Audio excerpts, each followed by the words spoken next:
This is Dan Dix here reporting for Press for Truth, coming at you with another installment of what you need to know. And today we're going to take a look at the ex-CIA director John Brennan and his recent statement that Canada should be concerned about electoral interference coming from, you guessed it, those dastardly Russians. Damn you, Putin! We're also going to expose the Toronto police as the liars that they are for claiming that they don't use Stingray technology to spy on people, when it turns out they've been using this for years, and Torontonians and Canadians alike should be outraged. And last but not least, we're going to take a look at Donald Trump's steel and aluminum tariff threat and assess whether or not this was simply done to provoke NAFTA negotiations. And kicking things off for our first story for today, ex-CIA director says Canada should be concerned about election interference.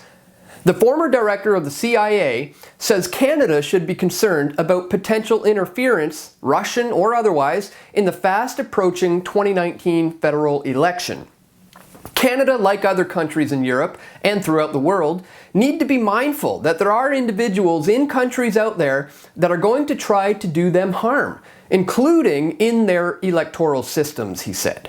Well, for one thing, he is right about that. There are individuals who seek to control the Canadian selection system, but it's my contention that it's not the Russians that we need to worry about here, but it is in fact internal bad actors, and Justin Trudeau himself who should be suspect number one when it comes to election interference. First of all, how many of you remember the robocall scandal that happened back in the 2011 Canadian election, which has now become known as the 2011 Canadian federal election voter suppression scandal, where calls were made to dissuade voters from casting ballots by falsely telling them that the location of their polling stations had changed? Well, they're hoping you'll just forget all about that, which is why at the time I tried my best to expose exactly what's going on with our Canadian selections with videos like the robocall scandal nationwide rallies, or the robocall scandal and a call for justice, electoral fraud taking matters into our own hands, or the robocall election fraud, Stephen Harper, you are fired. But the CIA doesn't want you to look internally into the government's electoral process. No, they want you to point the finger at the Russians, because that's the meme of the year. The fact is, Russiagate is just a ruse. There has been zero evidence presented to suggest that anything of the sort took place, but this isn't stopping them from getting millions of dollars to combat this non-issue. On February 27th, the federal government announced hundreds of millions of dollars for new cybersecurity initiatives as part of the 2018 budget. As part of this, the government is putting in $7.1 million over 5 years for the Office of the Commissioner of Canada Elections to shore up Canadian electoral processes. But how's that been going for them in the United States? State Department was granted $120 million to fight Russian meddling. It has spent zero.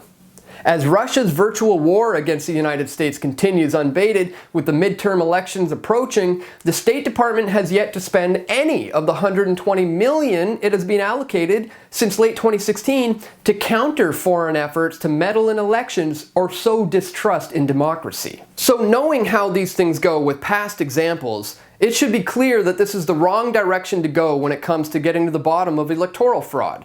And besides, sowing distrust in democracy is a good thing, because democracy is really just an insidious form of communism, and it's time that the Canadian people really woke up to what's at play here when it comes to the illusion of choice. I strongly recommend you watch my video, The Democracy Deception, which lays out all of my views in that regard very clearly. In fact, I made a whole democracy deception series exposing each and every candidate, so a link to these videos will be included in the description below. Please take some time to absorb this important information. And moving on to our second story, the Toronto police have been busted for lying once again, this time in regards to the intrusive technology they've been using to spy on the Canadian people. 2 years after they said they didn't, Toronto police admit they used Stingray cell phone snooping device. After denying use of the controversial technology, documents obtained by the Star show that the Toronto Police Service has used the cell phone data capturing device known as an IMSI catcher, or Stingray, in 5 separate investigations. The Stingray device essentially mimics a cell phone tower, tricking all of the phones within a particular range to go through it, making it capable of tapping into your phone to hear your calls, read your text messages, or even ping your exact location at any given time. Whether or not warrants were obtained to use this device in all 5 of these cases is still unknown, but judging by their track record, it's my guess that they just went ahead and did it anyways because they believe that the ends justify the means. I was called a crazy conspiracy theorist for years for talking about this, but now that this is out there, I just hope people come to their senses and have a healthy distrust of our police and the government agencies that employ them. A couple of years ago, I put out a short documentary-style video titled "Float Like a Butterfly, Sting Like an IMS Eye Catcher" to explain how this works in great detail, the fact that they were doing it secretly, and why it needs to be stopped. I'll include a link to that video in the description below in case you missed it. And last but not least, for our third story for today, Donald Trump just tweeted the following: "We have large trade deficits with Mexico and Canada. NAFTA, which is under renegotiation right now, has been a bad deal for the USA. Massive relocation of companies and jobs. Tariffs on steel and aluminum will only come off if new and fair NAFTA agreement is signed. Also, Canada must treat our farmers much better. Highly restrictive. Mexico must do much more on stopping drugs from pouring into the US. They have not done what needs to be done. Millions of people addicted and dying." So it appears this whole steel and aluminum tariff threat may have just been Trump's way of forcing Canada and Mexico into NAFTA renegotiations, which in my opinion does need to be done. But is this really the right way to go about it? When you back a dog into a corner in a threatening manner, he'll lash out and bite you in order to ensure his own safety, and rightly so. Justin Trudeau, may I remind you, is a feminist SJW, so he's definitely triggered right now and will likely just jump on the defensive rather than work this out in a rational manner. But maybe that's all part of the plan as well. There is an endgame agenda here, ladies and gentlemen.